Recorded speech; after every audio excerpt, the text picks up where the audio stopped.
Buenas tardes, señoras, señoritas, y a todas y todes, no me gusta mucho esa palabra, todes, a quienes están sintonizando el día de hoy. Bienvenidos a un nuevo capítulo de Sin Malditas Excusas. El día de hoy tenemos a un referente de las finanzas, así es, referente de las finanzas, David Godoy González, ingeniero civil, MBA, 3 idiomas, estuve viendo por ahí. Sí, me dediqué a estudiar también qué era lo que estaba haciendo este hombre y tiene muchísima experiencia como business controller. ¿Cómo estás, David, el día de hoy? Bienvenido. Todo bien, Rodrigo. Muchas gracias por la invitación. Veo que te informaste bien, hiciste la pega. Tratamos de hablar los 3 idiomas. Yo creo que sí. Siempre una inquietud hablar más idiomas porque uno crece y aumenta culturalmente. Así que sí. Buenísimo, buenísimo. Oye, David, lo que queremos conversar el día de hoy contigo tiene que ver más un tema con las finanzas propiamente tal. Sabemos que al momento de comenzar a hacer un negocio, la mayoría de las personas se pregunta de dónde obtengo dinero, o tal vez una persona, no sé, le prestaron 1 millón, 2 millones, tal vez mucho menos, considerando ahora, tal vez la persona se ganó el bono si es que tuvo la suerte y dice, oye, con esto voy a empezar a emprender. Si tuviera que preguntarte una pregunta como muy fija, ¿qué hago con esa plata? ¿Conviene invertirla? ¿Conviene, qué sé yo, dejarla guardada bajo el colchón? Esa nunca es la opción. No. Compro acciones, compro depósitos a plazo. ¿Qué podemos hacer? Vale. Pero un poco mi experiencia respecto del mundo de la inversión y de tener una buena relación con el uso del dinero. Tiene que ver principalmente, creo que uno debe partir entendiendo que el dinero no debería, aunque creo que lo es, ser un tema tabú, ¿no? Normalmente nos cuesta mucho hablar de dinero, nos cuesta hablar en una mesa familiar, si, por ejemplo, cuánto pagas de deuda, si tienes deuda o no tienes deuda, cuánto pagas de dividendo, si tienes crédito o no tienes crédito, qué sueldo es el sueldo que tienes, ¿cierto? Porque desde niños nos criaron y fuimos educados bajo una cultura donde hablar de dinero era de mala educación, ¿no? Y la verdad es que tiene que ser todo lo contrario. Son temas que uno tiene que naturalizar, son temas que efectivamente cuando no son bien manejados generan mucho dolor.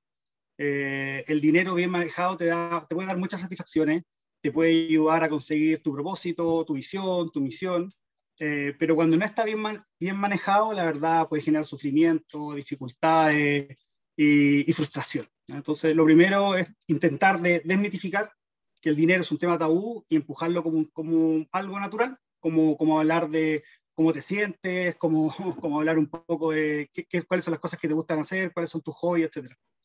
Lo segundo es que efectivamente cuando uno tiene un monto de dinero, por poco, pueden ser 100.000 pesos, 200.000 pesos, a veces montos que uno dice, bueno, esto no me sirve para nada.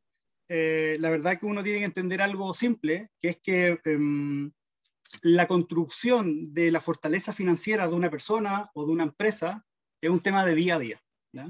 Y si uno quisiera ser así como bien estructurado, uno podría decir, bueno, cuando una inversión va a generar rentabilidad, y tú puedes ver la inversión como un instrumento financiero, como hacer tu propio negocio, como invertir en tus competencias profesionales, como, no sé, invertir, por ejemplo, en el negocio de un amigo tuyo, ser socio de alguien y tú prestarles tu competencia a ese negocio. Hay que entender que uno debe ordenar qué es lo que inicialmente a uno lo empuja más a hacer algo, ¿no? Hay personas que son muy dadas a, por ejemplo, son muy buenos vendedores, ¿no? Hay personas, me acuerdo que una vez estaba conversando con un ex compañero de trabajo y me decía, oye, me dijo, oye, ¿sabes que estuve escuchando un podcast que hablaba de venta? Y me dijo, me acordé mucho de ti. Y yo le dije, ¿por qué? Si yo soy financiero. Y me dijo, está bien que tú seas financiero, pero me dijo, tu forma, tú eres un vendedor de ideas. Entonces, cuando tú aprendes a conocerte respecto de en qué es lo que haces bien y por qué la gente te reconoce y constantemente te está retroalimentando, yo creo que un primer punto va a poder escuchar, ¿no? uno tiende a creer que con pequeños montos de inversión difícilmente va a conseguir grandes resultados, ¿ya? Y acá hay un primer ejemplo que coloco en la mesa, ¿no? Que tiene que ver con algo que se llama interés compuesto, ¿no? El interés compuesto es una manera en la que el dinero genera más dinero en el tiempo, ¿no? Y nosotros, nuestro pensamiento típico es muy lineal. Uno tiende a pensar que si uno hace uno, gana uno. Si uno hace dos, gana dos. Pero la verdad es que el interés compuesto, que es la manera de reajustar el dinero en el tiempo, no tiene esta lógica. El interés compuesto no se comporta de forma lineal, sino que lo hace de manera exponencial. ¿Qué quiere decir esto? Que cuando nosotros estamos dispuestos a el gran problema de la matemática financiera, dejar de consumir hoy para mejorar nuestro consumo de mañana, ¿cierto? En ese momento, toda esa capitalización de dinero que no estamos ocupando ni en la ropa que me quiero comprar, ni en los zapatos que me quiero comprar, ni en la foto que me quiero comprar, ni en el electrodoméstico que me quiero comprar, y lo coloco a invertir, cuando lo voy a hacer, se va a reajustar de forma exponencial, es decir, muy rápido, ¿no? La única forma de entender qué tanto impacto tiene un interés compuesto es sentándose y aplicando una fórmula de interés compuesto y viendo qué es lo que pasa, porque la verdad, uno cuando ve los resultados de la fórmula de interés compuesto, entiende realmente lo que significa, por ejemplo, ser capaz de ahorrar sagradamente un porcentaje de tus ingresos mensuales y obligarse, de verdad obligarse, a vivir con menos dinero del que uno tiene. Sí, Respecto de... ahí solamente si te puedo parar, David, y preguntarte, porque me parece sumamente interesante lo que están mencionando en relación a lo que es el interés compuesto y que una persona tal vez con poco monto de dinero puede llegar a obtener una suma que en el tiempo va a crecer de manera exponencial.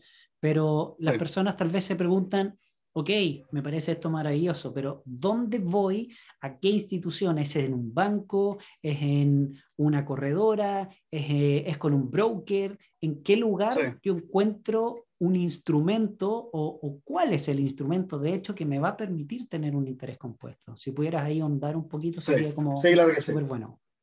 Sí, claro que sí. Efectivamente, uno esto lo puede hacer muy complejo o lo puede hacer muy simple. Y la verdad, creo que en la vida uno tiene que ser simple y después ir evolucionando a las cosas más complejas. Y ese es el camino natural, porque así uno aumenta la probabilidad de que uno no se frustre. ¿De qué se trata esto? Cuando yo quiero obtener una utilidad por prestarle mi dinero a alguien, todos los mercados financieros funcionan a través del interés compuesto. Es decir, cualquier instrumento financiero en el que tú inviertas, sea, por ejemplo, desde el más simple y el más conocido por todos, que es una cuenta de ahorro, el cual, la verdad, en mi caso en especial, siempre depende de la persona, yo no recomiendo porque es un instrumento que deja muy poca utilidad y que deja muy poca utilidad, que tiene un número restringido de obtención de dinero de vuelta si lo quieres sacar en algún momento, y que la rentabilidad de verdad es tan poco atractiva que lo hace un instrumento no válido, ¿no? Ese tipo de instrumento tú lo puedes obtener en un banco, en el Banco Estado, lo puedes obtener en la banca privada, ¿okay? No le voy a hacer promoción a ningún banco, sino que toda la banca privada que existe. Y se pueden obtener ahí. Tú vas personalmente, también podría, si por ejemplo ya tiene algún tipo de cuenta corriente, podría sumar un nuevo producto como de cuenta de ahorro, ¿no? Cuando uno quiere comenzar a entrar en instrumentos que son un poco más elaborados, la verdad, yo siempre doy un consejo que es el siguiente, y que lo leí por ahí en algún libro, no me acuerdo en cuál, pero lo leí por ahí, que tiene que ver con que entre más tiempo tú, cada vez que vas a realizar una inversión, tú gastas un monto de dinero que es X, ¿no? Entonces, tú piensas en cuánto tiempo te demoraste en ganar esa cantidad de dinero, ¿no? Cuánto tiempo de tu tiempo para otro o para ti mismo significó generar esa cantidad de dinero. Y el consejo es que asignes la misma cantidad de tiempo en entender en qué instrumento vas a invertir ese dinero. ¿Por qué?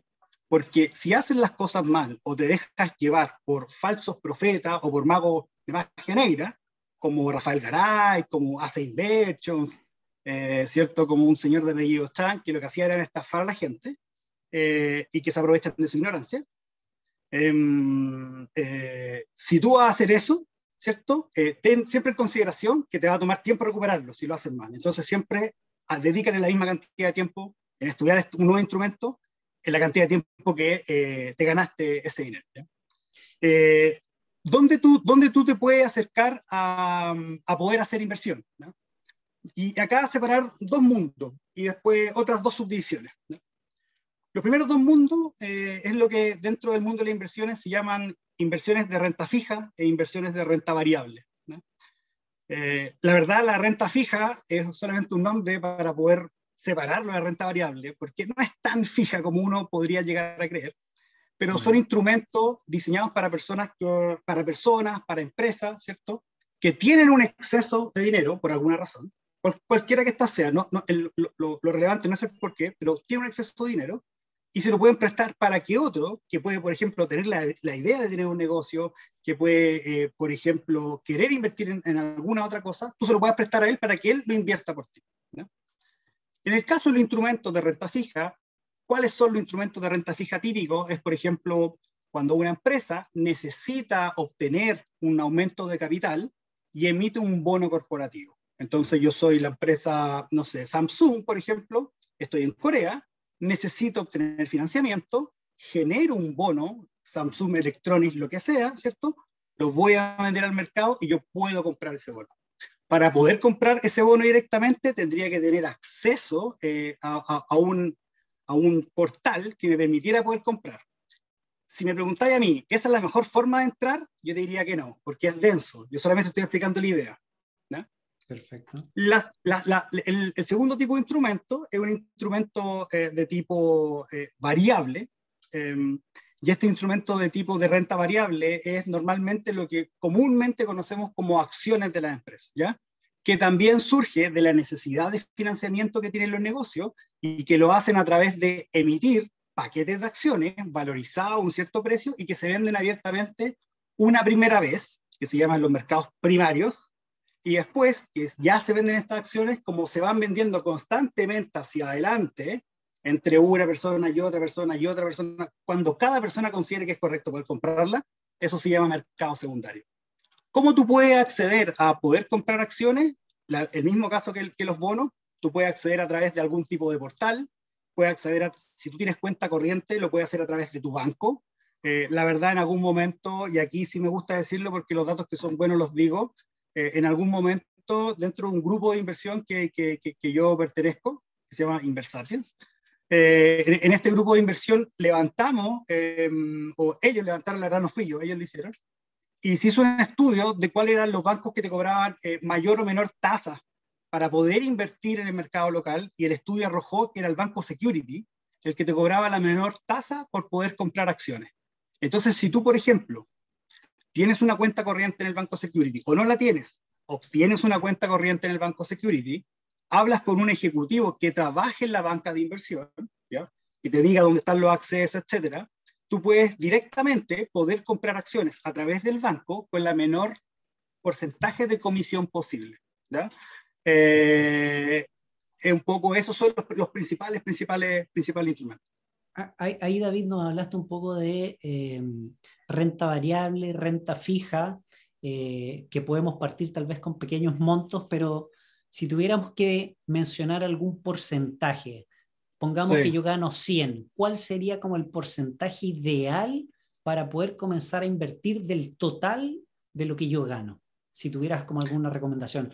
Porque he leído por ahí, algunos dicen... de lo que tú ganas, un 20% al menos debiera ser invertido, 10% lo puedes separar para, no sé, estudios, gastos de otro tipo, y ese otro 10% netamente inversión. ¿Cuál es como tu comentario en relación como a ese porcentaje ideal que pudiera existir?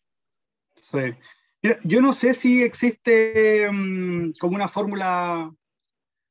Siempre hay el concepto como de la fórmula mágica, y se lo digo mucho a mis alumnos en la universidad, porque yo hago clases en alguna universidad.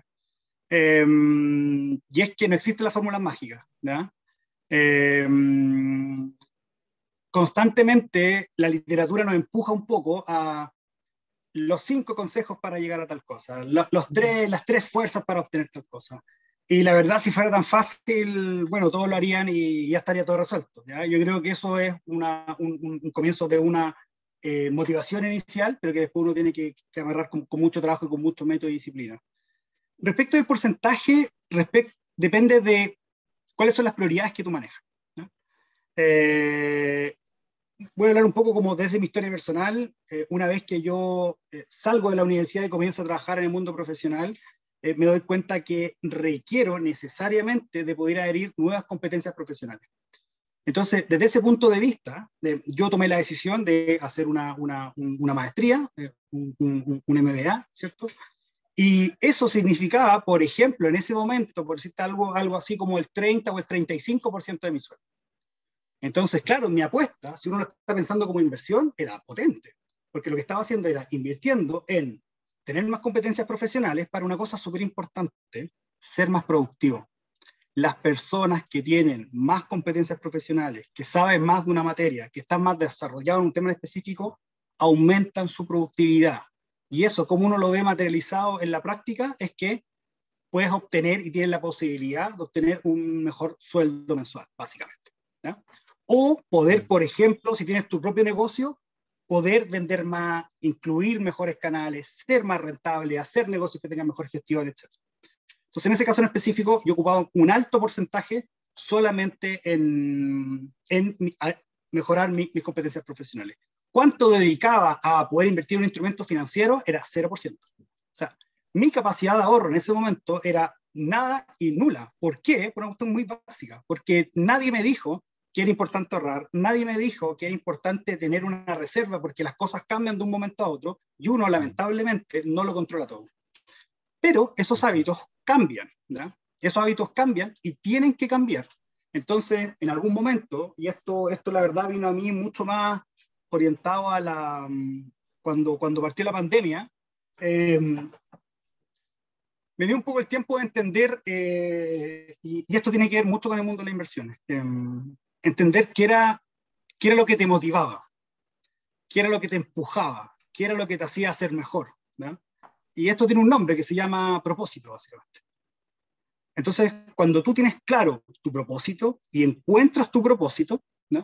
Y que el propósito es básicamente responder a 4 preguntas que son súper simples, que es, ¿qué haces muy bien? ¿Por qué te pagan? ¿No? ¿Qué es lo que el mundo necesita? Y hay otra más que no me acuerdo. ¿Qué es lo que te apasiona? Algo así creo que es la 4ª pregunta, ¿no? Y la intersección y la respuesta a estas 4 preguntas es tu propósito.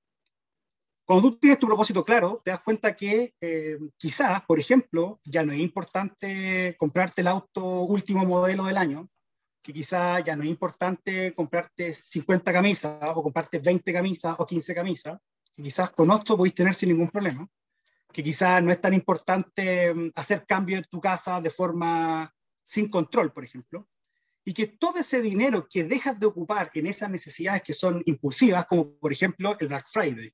O sea, en algún momento yo estaba obligado, según mi mente, digamos, y un poco también el contexto que te rodea, ¿sí? Obligado a que ese día tenías que comprar algo, porque si no era como perder. Y eso es un error.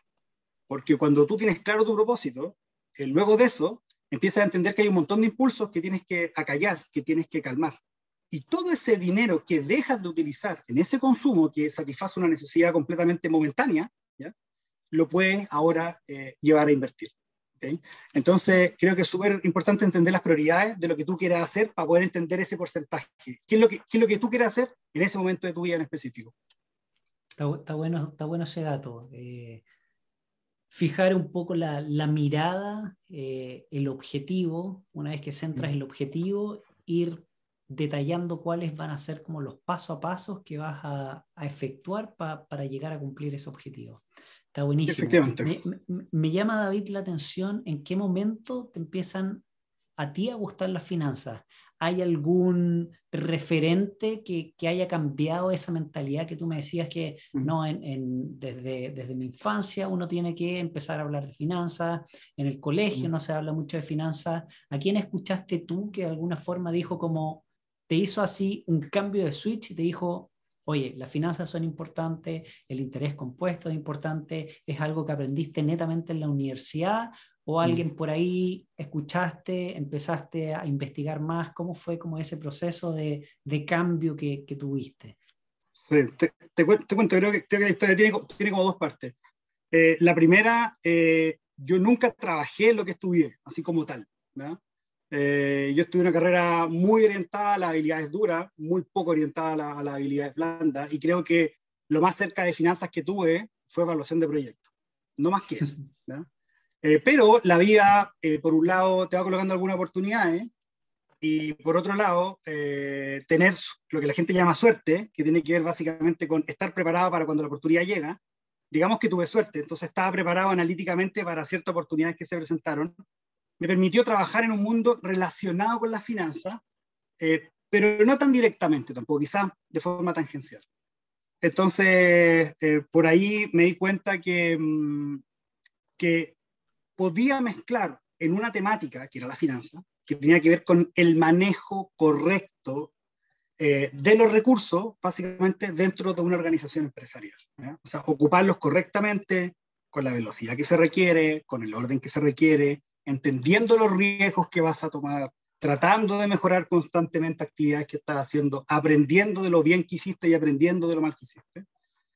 Me di cuenta que ese mundo, que era el mundo de las finanzas, empresariales, no finanzas de mercado financiero, sino que muy empresariales principalmente, mezclaba algo de mí, que eran dos cosas. Uno, era ser capaz de tener una capacidad analítica alta, variable que yo he desarrollado mucho, y por otro lado, ser un comunicador efectivo. Es súper importante comunicar efectivamente en el mundo de las finanzas, porque tú puedes saber mucho, puedes hacer muchos modelos, puedes hacer elementos muy sofisticados, pero si estás dentro de tus cuatro paredes y no lo sabes comunicar, vale nada. Es así, así. Buenísimo. Eso fue por un lado. Y ahí sí te Y pudiera preguntar, sí, sí. estando ahí en ese mundo, Mm. en ese lugar, ¿sentiste que encontraste tu propósito como mencionaste antes o te diste cuenta mucho después? La verdad, la búsqueda del... Nunca tuve como específicamente eh, la palabra propósito dentro de mi día a día. Yo creo que me pasé los primeros 7, 8 años de mi carrera profesional sin tener un propósito claro, pero cuando descubrí mi propósito me di cuenta que lo había vivido los últimos, de esos 8 años lo había vivido los últimos 5 o 6 años. ¿Por qué te digo esto? Porque la verdad, con el ritmo de vida que uno lleva hoy en día, uno se da muy poco espacio a poder reflexionar, ¿verdad? Y reflexionar es un tiempo que es súper relevante. De hecho, por ahí el padre del marketing, que es Kotler, creo que es Kotler el apellido, dice que en el fondo una de las principales características que tienen las organizaciones es la planificación y que después todo lo demás es solamente ejecución, ¿ya? ¿Y a qué se refiere esto? A que si tú te das un tiempo importante en la planificación, cuando vas y lo haces de forma correcta, cuando vas a ejecutar, las cosas salen mucho mejor. Ahora, tampoco hay que entrar a la otra cara de esta lectura, que es que tú te paralizas por analizar, que se llama parálisis por análisis, que es un poco el nombre de tu canal, ¿ya? O sea, analizamos tanto, leemos tanto, aprendemos tanto, que mejor nos vamos paralizando, o sea, nos paralizamos, analizamos hasta tal punto que nos paralizamos. Entonces, la idea es que analizamos y rápidamente tratamos de bajar esto y colocar la pelota en el suelo y tratar de hacer un partido, ¿no? Eso es importante porque si no uno empieza a pasar ciertos límites y lo único que uno hace es sumar excusas, es como nunca me siento capacitado para poder hacer algo, siempre hay que haber una nueva excusa para no hacerlo, ¿no? Ese es un tema creo que relevante de atacar cuando uno se está metiendo en esto. Buenísimo. Hay un ejemplo también asociado a eso, en donde un profesor le dice a sus estudiantes, los divide en dos grupos, y a unos estudiantes les dice, ustedes van a tener que dibujar, por decirte cualquier cosa, un animal, una jirafa, pero tienen que dibujar la mejor jirafa en su mejor detalle, súper perfecta, y al otro grupo le dice, ustedes van a dibujar la jirafa, pero 10 veces y partan ahora mismo. El primer grupo lo que hace primero es ir a investigar, ir a ver cómo se compone la jirafa, cuánto mide. Resultado final, los del primer grupo obviamente hacen algo bastante mediocre, y el segundo grupo, que tuvo la opción de ir experimentando y haciendo 10 dibujos de jirafa, llegó a un resultado sumamente óptimo y obviamente mucho mejor. Ahí un poquito como semejanza con lo que nos comentas tú. Sí. Otra pregunta. Hoy en día estamos viendo a nivel nacional, internacional, que el uso de la tecnología está siendo sumamente usado por prácticamente todo el mundo. Al día de hoy todo el mundo tiene el celular, y hay muchas empresas fintech, le están llamando hoy en día, que están saliendo, que están surgiendo a la luz. Conozco al día de hoy Fintual, por ejemplo, que está haciendo un súper buen trabajo, y hace poco también me pasaron el dato de Racional, que también invierten en ETF. ¿Cuál es tu comentario en relación a las fintech que existen hoy en día? ¿Sería tal vez una recomendación para las personas para que prueben este tipo de inversión, o nos quedamos netamente en ir a golpear al banco y preguntarle, banco, ¿cuánto me das por poner el depósito a plazo o cuánto por las acciones? ¿Qué opinas al respecto? Sí, mira, aquí habría un tema que a mí me apasiona harto, me gusta harto, y he tenido afortunadamente la oportunidad de estudiar bien a fondo.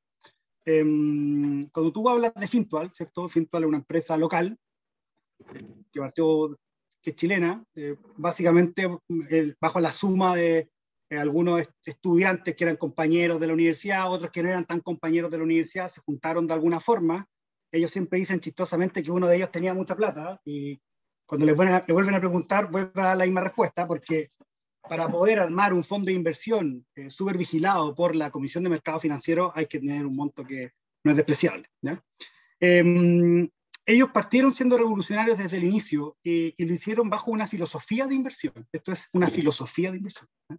Vale. Que se llama la filosofía de inversión pasiva, ¿ya? En el mundo de la inversión hay un tipo de inversión que se llama inversión activa y otro tipo de inversión que se llama inversión pasiva, ¿ya? Nosotros estamos acostumbrados constantemente, lo que conocemos, lo que nos muestran los bancos, ¿ya? Es la inversión activa. ¿Qué quiere decir eso? La inversión activa se basa básicamente en que yo, por ejemplo, si soy una persona que no soy muy experta invirtiendo y necesito la asesoría de alguien constantemente, por ejemplo, algún ejecutivo de un banco, algún ejecutivo de alguna corredora, ¿cierto? Esta persona constantemente me va a estar asesorando y me va a estar diciendo al menos una vez por semana, por ejemplo, o 2 veces por semana, o las X veces por semana, ¿cierto? Que yo venda o compre nuevas acciones o nuevos ETFs o nuevos bonos o cualquier instrumento nuevo. Y en esta compra y en esta venta me la va a estar aconsejando basado básicamente en una lógica, que es que él gana comisión por eso. Entonces, entre más transacciones se hagan, el mejor retorno tendrá él y obviamente la compañía en la que él trabaja. Entonces, obviamente hay un sesgo orientado a generar más transacciones naturalmente. Eso es lo primero. Y ese tipo de inversión se llama activa, ¿no? El tipo de inversión que ocupa Fintual es del otro tipo, que es del tipo de inversión que se llama pasiva. ¿Qué quiere decir una inversión pasiva? Tener una inversión pasiva significa, primero que todo, elegir una estrategia de inversión, ¿ya? Esa estrategia de inversión puede ser una estrategia de inversión de corto, de mediano o de largo plazo, ¿ya? Puede ser una estrategia de inversión de crecimiento, puede ser una estrategia de inversión orientada a dividendo, ¿ya? Que para hacerlo súper simple. Por ejemplo, suponte que a ti te gustaría hacer una inversión que te va a retornar mucha rentabilidad por comprar y vender un ETF, ¿no? Mucha rentabilidad. Y ya vamos a entrar en qué es lo que es un ETF. Por ahora, supongan que un ETF es una gran acción, que tiene muchos componentes de pequeñas acciones, pero es una gran acción, ¿ya? Y en la compra y en la venta, estas empresas que están creciendo constantemente, ¿cierto? Tú vas a ganar rentabilidad. Pero hay otras personas que no les gusta mucho algo que se llama volatilidad, que es la variación porcentual de los precios en el tiempo. Entonces, estas empresas que crecen fuertemente, como Tesla, como Apple, como Oracle, como Facebook, como Alphabet, que en el fondo es la matriz de Google, tienen mucha volatilidad. Y hay personas que les gusta este tipo de inversiones, invertirán ahí. Entonces tienen una estrategia de inversión, o sea, quieren invertir en este tipo de instrumentos. Pero hay otras personas que no les gustan esos vaivenes de precio y prefieren mucho más tener, por ejemplo, un nivel de rentabilidad no asegurado, pero mucho más asegurado, o sea, con mucha menos volatilidad, con menos cambio en el precio, como por ejemplo podría ser una empresa conocida por todos localmente como Agua Andina, ¿cierto? Alguna empresa que genere potencialmente electricidad también, como una empresa de consumo básico, independientemente si la economía sube o baja, esa compañía tiene que seguir dando servicios porque nosotros necesitamos electricidad para poder hacer nuestra actividad, ¿no? Entonces, cuando uno invierte de forma pasiva, lo que hace es que elige una estrategia de inversión, deja ese dinero invertido ahí y se olvida. Se olvida durante un tiempo bastante largo, ¿no? Y esto impacta en algo directamente. Y es lo que hace tan atractivo que un ETF sea tan atractivo como lo es, ¿ya? Y es que el porcentaje que tú tienes que pagar como gasto de hacer esa inversión cae dramáticamente. Dramáticamente. O sea, yo hace un montón de años, cuando partí invirtiendo en fondos mutuos de bancos locales, lo primero, si uno comienza a entender los porcentajes que uno debe pagar con ellos por hacer la inversión, termina de leer el documento y yo que tengo como 8 años de educación universitaria formal con una maestría y soy especialista en finanzas, creo que no la alcanzo a entender. Eso es lo primero que te digo, eso es lo primero, ¿no? Por lo tanto, son instrumentos que yo personalmente no utilizo. Siempre hay que recordar una cosa, y que de alguna forma los edificios corporativos se pagan, que de alguna forma hay que pagar los ejecutivos que están detrás de eso, de alguna forma hay que pagar eso, ¿ya? Y eso es con comisión. Por lo tanto, ese tipo de fondo mutuo tradicional de la banca local, personalmente, no es una herramienta que yo ocupo. En cambio, Fintual planteó el mundo al revés. No ocupó la inversión activa, sino que ocupó la inversión pasiva. Tienen un tipo de estrategia de crecimiento, lo ejecutan y lo hacen en el largo plazo. ¿Con qué instrumento lo hacen? Principalmente, también invierten en fondos mutuos, ¿okay? Pero principalmente invierten en un instrumento que se llama ETF, ¿ya? Que viene en inglés, que significa Exchange Trade Fund, ¿ya? Que es un fondo de inversión, un fondo mutuo como intercambiable, ¿ya? Esa es como la lógica, ¿ya? Intercambiable porque se compra y se vende. ¿Qué es un ETF para que se entienda en fácil? ¿No? Porque puede ser tan complicado como uno quisiera, pero para que se entienda en fácil. Suponte que tú tenías una piscina, ¿ya? Este ejemplo en algún momento me lo dio Nicolás Magner, que es una persona que había enseñado harto de finanzas, que hace bueno, él es especialista en finanzas, es doctor en finanzas, y hace un podcast con una persona que se llama Carlos Escándar en Spotify que se llama Inversapiens, ¿okay? Y me acuerdo que él nos explicó así el concepto de ETF, nos dijo, piensen ustedes que tienen una piscina, y en esa piscina colocan un poquito de acciones de la TAM, colocan un poquito de acciones de Cencosud, colocan un poquitito de acciones de, no sé, cualquier empresa, la que te guste. Las juntáis todas, y de toda esa suma, esa piscina llena de acciones, tú haces una única acción. Y esa única acción tiene un porcentaje de cada una de estas acciones. ¿Qué porcentaje? El porcentaje del el fondo de inversión dueño de ese ETF. O sea, el fondo de inversión decide qué porcentaje le coloca a cada uno, ¿no? Es una decisión que toma el fondo de inversión y lo toman naturalmente profesionales dedicados a hacer inversión. La gran diferencia es que ellos van a invertir una vez y se van a olvidar durante mucho tiempo, ¿okay? No van a estar constantemente aplicando la compra-venta a la compra-venta. ¿Por qué? Porque quieren tratar de traspasarte a ti la mayor cantidad de rentabilidad sin tener que tener tantos gastos de administración. Esa es básicamente la lógica. Y lo que hizo Fintual fue que generó sus propios portafolios de inversión en ETF con unas categorías que son súper amigables, como por ejemplo pasar desde Conservative Clooney, que es Clooney, este actor, ¿cierto?, de Hollywood, que es mucho más conservador que un gentleman, que un caballero, ¿cierto?, a un Risky Norris, que bueno, está asociado a Chuck Norris, ¿cierto?, que es una persona que en el fondo nunca le pasa nada, que es súper arriesgada, ¿cierto?, y así con estos nombres que son tan triviales y que uno lo entiende rápidamente, poder asignar estrategias de inversión, ¿no? Lo que ellos hacen básicamente es que ellos van al mercado y compran estos ETF de grandes fondos de inversión, como por ejemplo uno que quizás es más ampliamente conocido de forma local, depende obviamente, pero BlackRock es un gran fondo de inversión que arma estos ETF y los coloca a disposición de todo el mundo. Y una de estas empresas que compra esto, uno también lo puede comprar de forma personal sin ningún problema, ¿eh? Y eso localmente, al menos yo lo he hecho a través de una compañía que se llama Renta 4, que es un banco español que opera bajo la vigilancia de la Comisión de Mercado Financiero igualmente, creo. Sí. Y ahí, David, solamente la consulta, porque Fintual, por ejemplo, si no me equivoco, cobran 1,19 de comisión anual, pero Renta Sí. 4 tengo entendido que la comisión puede ser un poco mayor dependiendo de los movimientos, obviamente, que tú efectúes, ¿o no? ¿Me equivoco? Sí, la verdad que lo que hace Renta 4 es que bueno, uno tiene dos cobros. El primero es que si tú tienes solamente pesos chilenos, depende de dónde vayas a invertir. ¿Ya? Yo normalmente cuando invierto fuera, básicamente por un principio súper simple, ¿eh? Que es que el mercado local tiene algo bueno, tiene algo muy positivo de invertir en Chile. ¿Ya? Hay algo muy positivo, que no necesariamente todos lo saben.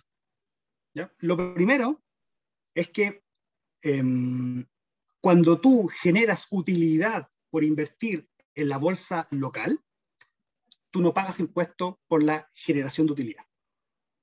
Y eso es muy positivo. O sea, si tú invertiste 100 y por algún motivo al final del año tienes 110, es decir, ganaste 10, esos 10 no pagan impuestos. Y eso es muy positivo, ¿no?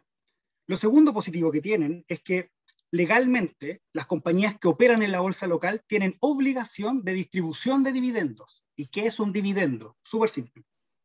El dividendo es, suponte que el año 2020 la empresa Cencosud ganó 200.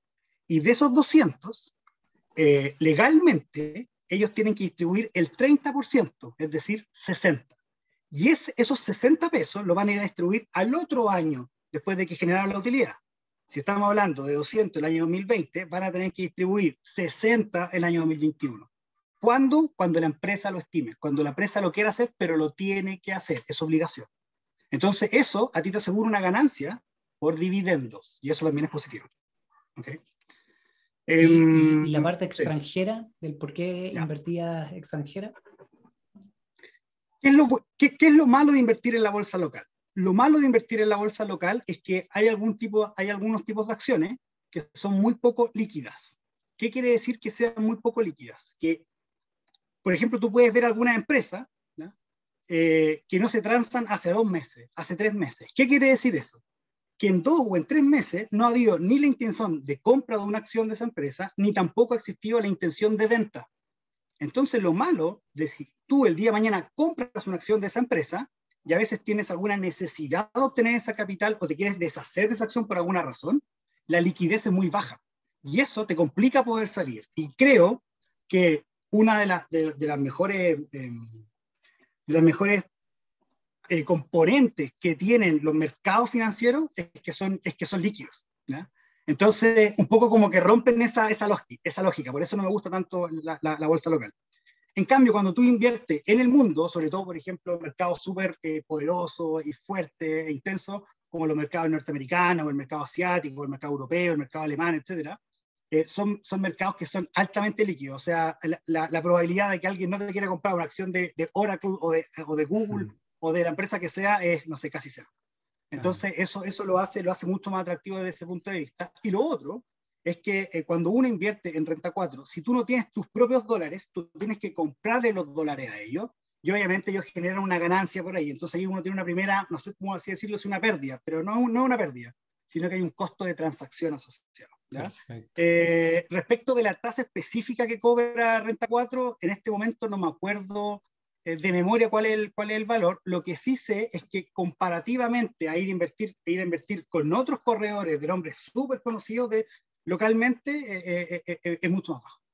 Buenísimo, buen dato, buen dato. Oye, David, cuando mencionaste ahí el tema de tu ejemplo de la piscina con los ETF, recordé un poco, creo haber leído hace un tiempo un libro de Tony Robbins que hablaba sobre el dinero, y una de las recomendaciones que él mencionaba era poder invertir sobre fondos indexados a un índice en particular, como, bueno, allá tienen el estándar, Standard Poor's. Standard & Poor's y el 500, claro. Entonces, básicamente era, ¿para qué vamos a estar pagando comisiones? Es cosa de que tengamos ¿Es prácticamente lo mismo? ¿Es la misma comparación? Es exactamente igual. Ya, perfecto. Y esa recomendación no es una recomendación azarosa o una opinión, ¿ya? Está basada en data empírica. ¿Y cuál es la data empírica? ¿Y por qué también Fintual, en el fondo, elige invertir de forma pasiva? Y es que está demostrado, no sé si un 85 o un 90% de las veces, que puede ocurrir que un fondo de inversión que se llame XY, cualquiera que este sea, no importa si es la Reinvial, si es la Reinvial 2, 3, 4, no me importa el nombre, ¿ya? Que un fondo de inversión invierte un año y le gane al mercado. Entonces uno dice, bueno, ¿qué es que un fondo de inversión le gane al mercado? Que un fondo de inversión le gane al mercado es, por ejemplo, que con mi criterio de selección, como un especialista, un tipo que ha estudiado mucho de inversiones, ¿cierto? Y mi criterio es que yo soy experto en estos temas, yo invierto y elijo ciertas acciones que van a hacer que la proporción que yo digo, le van a ganar a la rentabilidad promedio del mercado en su totalidad. O, por ejemplo, un indicador de rentabilidad como es el índice del Standard & Poor's 500. ¿Ya? Entonces, lo que se demostró es que existen fondos de inversión que le ganan al mercado. Eso es cierto, eso ocurre. ¿Qué es lo que pasa? Que cuando lo hacen entre el 5 y el 10% de las veces dentro de un mercado. Eso es lo primero. ¿Ya? Este estudio se hizo, si después quieres, yo te puedo compartir la fuente de la información para que tú la puedas colocar en el canal y a quien le interese lo puede revisar, porque no me gusta hablar de estudios, o sea, sin colocar la fuente. Entonces, ahí te comparto la fuente para que lo coloque en el canal. Efectivamente le ganaban, pero lo que no ocurría era que no le podían ganar constantemente.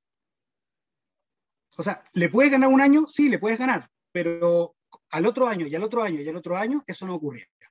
¿Ok? No. Entonces, ¿por qué Tony Robbins te dice esto de los fondos indexados? Que los fondos indexados es la misma lógica del ETF. De hecho, te está hablando prácticamente de los ETF. Y es que te dice, invierte en el promedio de cómo va a rentar el mercado. No pienses ganarle al mercado. Porque cuando alguien lo hace en un porcentaje muy bajo, pasa muy pocas veces, ¿ok? Y el costo que tiene eso es tan alto que no compensa estarlo pagando. Entonces, mucho mejor que dejes tu dinero con tranquilidad en una inversión de largo plazo y no pagar este cobro de estar transando constantemente. Básicamente depende de eso. Buenísimo. Hoy estamos hablando de nivel de acciones, inversiones, volatilidad. Y hablando un poquito de volatilidad propiamente tal, me gustaría llevarte ahora a lo que son las criptomonedas. ¿Cuál es tu opinión en relación a las criptomonedas? ¿Es algo que tú consideras que se podría venir como una nueva forma de intercambio de valor? ¿Es algo que todavía para ti tal vez no está bien concebido? ¿Cuál es tu opinión en relación a todo esto, como David, obviamente? Ya, acá voy a ser muy honesto. Yo la verdad no conozco profundamente cómo funcionan las criptomonedas. Sí conozco la esencia. ¿Ya? No es un instrumento en el cual he invertido hasta ahora. ¿Ya? Y las criptomonedas tienen un concepto básico bien simple. El concepto básico es simple. La lógica que está por detrás no es simple, es bastante compleja. ¿No? Y es que básicamente cuando tú vas a invertir en una criptomoneda, es invertir en un tipo de moneda virtual que no depende de la emisión de una banca central a nivel internacional. ¿No? Y eso cambia las reglas del juego completamente. Entonces, cuando tú vas a invertir en este tipo de instrumento de esta moneda digital, ¿cierto? No depende de que el Banco Central de un país X, Y, Z, el país que sea, ¿cierto? Emita ese valor. ¿Okay? Eso es lo primero. ¿No? Lo segundo es que efectivamente hoy día cada vez más nosotros nos estamos moviendo hacia la transformación y hacia la digitalización de los medios de pago. Y hoy día es extraño pensar, pero uno podría ir con una pulsera y pagar, por ejemplo, la cuenta del supermercado. Y eso ya es extraño. Ya existe, eso funciona hoy día. Entonces digo, eso ya está funcionando. O sea, hoy día está Google Pay, está Apple Pay, que en el fondo te acercas tu celular y es como que tienes tu tarjeta dentro de tu celular, lo acercas y puedes pagar. Esos son medios de pagos que existen. Lo que pasa es que, por ejemplo, localmente no estamos acostumbrados que con una moneda digital que no es validada específicamente por el Banco Central, ni por la casa de moneda que en el fondo la ejecuta, la realidad, la genera, ¿cierto? Poder hacer transacciones. Pero si, por ejemplo, algunas personas que han tenido la suerte de poder viajar y han estado en otros países, tú, por ejemplo, si quieres, puedes, no sé, pagar una comida o pagar un viaje o pagar algún bien a través de criptomonedas. Entonces, cuando las criptomonedas, y qué es lo que ha pasado un poco en el último tiempo, que su valor ha subido, su valor, o sea, la primera criptomoneda que fue en el fondo el Bitcoin, que es la más utilizada, es la más famosa, por así decirlo, porque hay muchos tipos de criptomonedas. El Bitcoin es una de varias. ¿Sí? Sirvió, creo que para comprar, la primera persona que tenía un Bitcoin compró, no sé si una o dos pizzas, y hoy día un Bitcoin vale el orden de $60,000. Entonces, y eso no ha pasado en muchos años, o sea, eso no pasó en 50 años, ¿no? Eso pasó en 10 años, eso pasó en 8 años. Entonces, un poco la pregunta que uno se tiene que hacer es cómo que algo hace tan poco tiempo valía una o dos pizzas, y hoy día vale, yo creo que varias miles de pizzas, porque con $60,000 uno compraría varias pizzas, creo yo. Y un Tesla, ahora uno se puede comprar un Tesla con un par de Bitcoin. Por ejemplo, entonces, ese cambio, pero igual ahí hay algo, hay que tener cuidado igual con estas cosas, porque fíjate que Elon Musk escribe Bitcoin en algún lugar, y esa transacción, o escribe cualquier criptomoneda, y la transacción se dispara rápidamente. Sí. Entonces, tú comprenderás que es bastante probable que Elon Musk tenga un portfolio de criptomonedas bastante grande. Entonces, que él diga eso hace que también él aumente riqueza instantáneamente, y aquí hay un tema súper delicado con las finanzas, y aquí yo trato de tener harto cuidado. Y es que yo los mercados financieros lo interpreto, y en el fondo es por qué fueron creados. Los mercados financieros fueron básicamente creados para ayudar a que la economía real, ¿cierto?, pueda crecer, pueda ser sustentable en el tiempo, se pueda seguir desarrollando con mucha más velocidad y impacte en la realidad de lo que ocurre en un país. El problema está en cuando, por ejemplo, algunas empresas, algunas criptomonedas comienzan a reflejar un valor que está muy por sobre del valor real que tiene, del valor real de la economía real, de la generación de valor real, de generar un auto, de mejorar un proceso, de, por ejemplo, hacer un edificio, hacer una autopista. Entonces, el problema con las criptomonedas, creo yo hasta ahora, es que es como todo en la vida, no tenemos tanta historia. Y como no tenemos tanta historia, quizás sin saberlo, podemos estar en un momento donde, no sé si alguien se acuerda o no, pero la crisis de las .com de los 2000, ¿cierto? Era que las empresas .com iban a ser un éxito y todos empezaron a gastar y no, ya había que quemar dinero para poder obtener más y más y más. No te preocupes porque esto en algún momento va a rentar, y la verdad es que de un momento a otro todo se desplomó, y el problema viene un poco acá con lo siguiente, que uno siempre tiene que entender el mundo financiero como una ayuda a mejorar tu relación con el dinero, ¿ya? Pero cuando uno entra en una palabra que se llama codicia, es el comienzo del fin, ¿ya? Y hay un área que se llama Behavioral Finance, que estudia específicamente el comportamiento de los seres humanos frente a este tipo de cosas. Entonces es bastante intuitivo que si alguien a ti te dice, ¿sabes qué? Esto ha rentado 300%, 200% en muy poco tiempo, quieras entrar. Pero vuelvo al inicio de nuestra conversación. Dedícale tiempo a estudiarlo, dedícale tiempo a entenderlo, y cuando tú te sientas capacitado de que entiendes lo que estás haciendo, de que entiendes el riesgo que estás tomando, en ese momento invierte. Personalmente yo no me he dado ese tiempo de entenderlo, no me he dado ese tiempo de poder estudiarlo, y por lo tanto, mientras yo no tenga certeza y no tenga claridad del riesgo que me estoy sometiendo, por ahora no tengo pensado hacer esa inversión. Ahora, naturalmente, es un tema que está súper caliente, y claro, uno quiere entrar y quiere entender, pero estoy con otro instrumento ahora actualmente. Buenísimo. Oye, David, ya para ir terminando esta entrevista, no sé si existirá algún libro, alguna película, serie, algún paper tal vez que te gustaría, el mismo podcast que tal vez mencionaste, que nuestros oyentes o televidentes puedan ellos después ver, investigar, alguna recomendación que te gustaría hacer. Sí, claro, hay varias. Yo creo que hay un inicio. Yo hoy día creo que el mundo está muy visual, y yo creo que aprendemos mucho como más con videos que con libros, cada uno tiene su estilo, pero para partir, por ejemplo, creo que hay un libro que es un antes y un después de la relación con el dinero, siempre que lo recomendaba, las personas han cambiado su manera de relacionarse con el dinero, que es la saga de Robert Kiyosaki, ¿ya? Que parte con un bestseller de venta que se llama Padre Rico, Padre Pobre, ¿ya? Que cuenta un poco la historia de una persona que tiene un padre rico y también tiene un padre pobre, ¿ya? Lo importante es entender cuál es el padre rico y cuál es el padre pobre, porque uno intuitivamente creería que es al revés, ¿ya? Y eso, ahí está un poco el misterio a descifrar. La saga de Kiyosaki es bastante larga, está el cuadrante del flujo del dinero, hay libros asociados a rentas de inversión inmobiliaria, también de esa saga. Yo creo que eso es la mejor forma para motivarse, para prender el fuego, para prender la vela, y uno prende el fueguito, con eso uno se prende, ¿ya? Y después, ¿qué Hay un libro, vendría sí, después? Si tuvierais que tirar sí. algo. Yo te recomiendo un libro que se llama El inversor inteligente, ¿ya? Que Benjamin, algo de sí, Benjamin, ¿no? sí, Benjamin Graham se llama el autor, ¿ya? Es uno de los inversores más conocidos, más connotados del mundo de la bolsa de Wall Street, recomendado por Warren Buffett, que es de los inversores más grandes de la historia hasta ahora.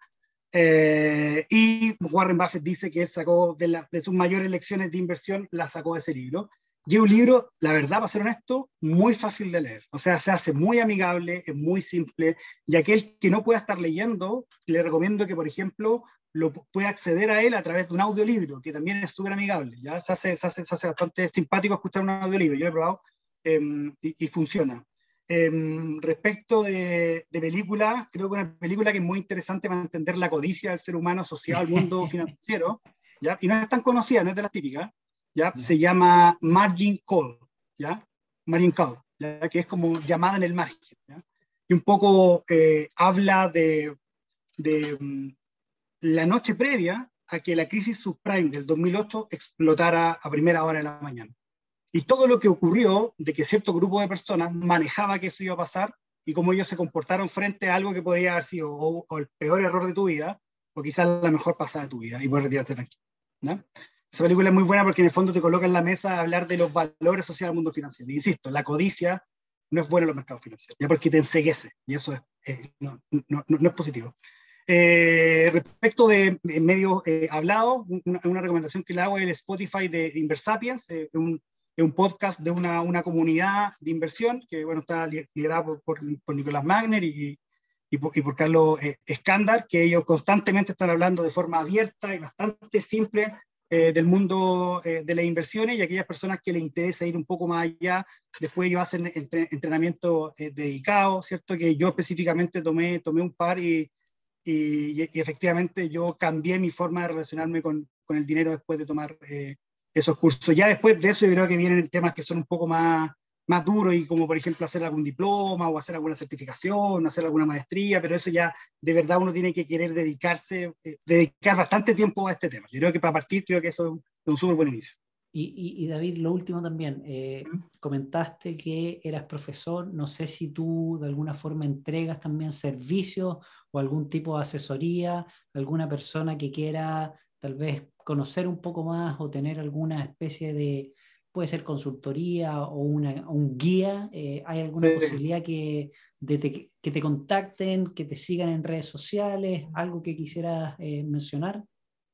Sí, ahí un poco el contacto es que, claro, efectivamente cuando alguien me ha solicitado alguna ayuda, yo he estado el último tiempo orientado a ayudar a personas que tomen decisiones de inversión orientada al mercado inmobiliario, ¿no? Yo hago inversión inmobiliaria hace bastante tiempo, y ahí he ayudado a un par de personas que me han apoyado un poco de instrucción, no específicamente vendiéndole un proyecto en específico, porque yo me gano una comisión por eso, porque yo no vivo de las comisiones de los proyectos, sino desde un punto de vista técnico, desde un punto de vista numérico y de rentabilidad principalmente, y por sobre todo unas cosas que importantes que dada mi profesión, me manejo bastante en el área de inmobiliaria y de construcción, básicamente. Entonces eso creo que ayuda un poquito a ir un poquito más allá de lo típico.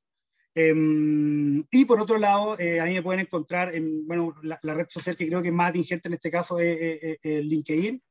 que ahí en el fondo colocas David Godoy González y lo más probable es como tengo los dos apellidos te va a salir. Y bueno, el otro es mi correo, que es súper fácil, es david.godoy@usach.cl. Entonces, si alguien quisiera hacerme alguna pregunta o quisiera interiorizarse más en algunos temas, quisiera alguna recomendación, la verdad, siempre feliz de poder ayudar. Buenísimo. Oye, David, hemos tenido un sinfín de temas que hemos conversado.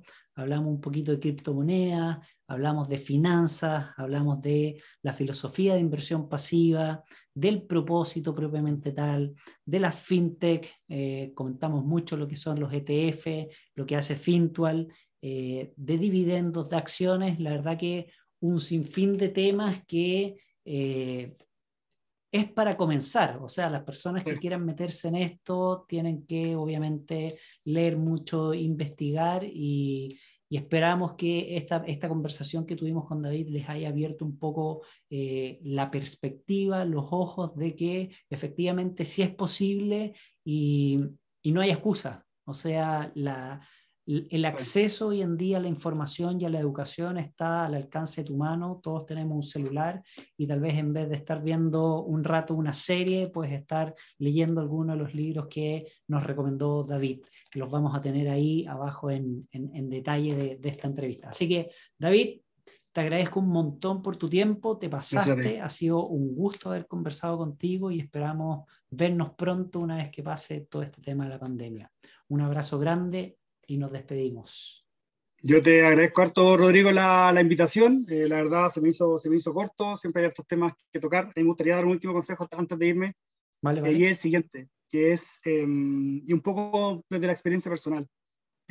Cuando uno empieza a aprender temas que son nuevos, cuando uno empieza a aprender temas que están lejanos a su día a día, la verdad lo primero que surge es mucha frustración. Estamos en una sociedad que es muy rápida, que quiere todo muy rápido, y la verdad que aprender una temática nueva, cualquiera que sea finanzas, sea un deporte, lo que sea, siempre hay que pensar en algo. ¿Ya?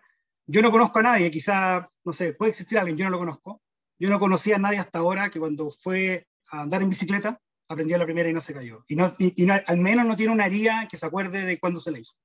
Entonces, es la misma recomendación cuando uno va a aprender de inversión. O sea, disfruten el viaje, pásenla bien, aprendan mucho, edúquense un montón y cuando tomen decisiones, háganlo de forma segura y siéntense tranquilo con lo que están haciendo y no duerman en el fondo nerviosos ni anden nerviosos todo el día. Un poco eso es una recomendación, porque la frustración a veces en estos procesos te come un poco.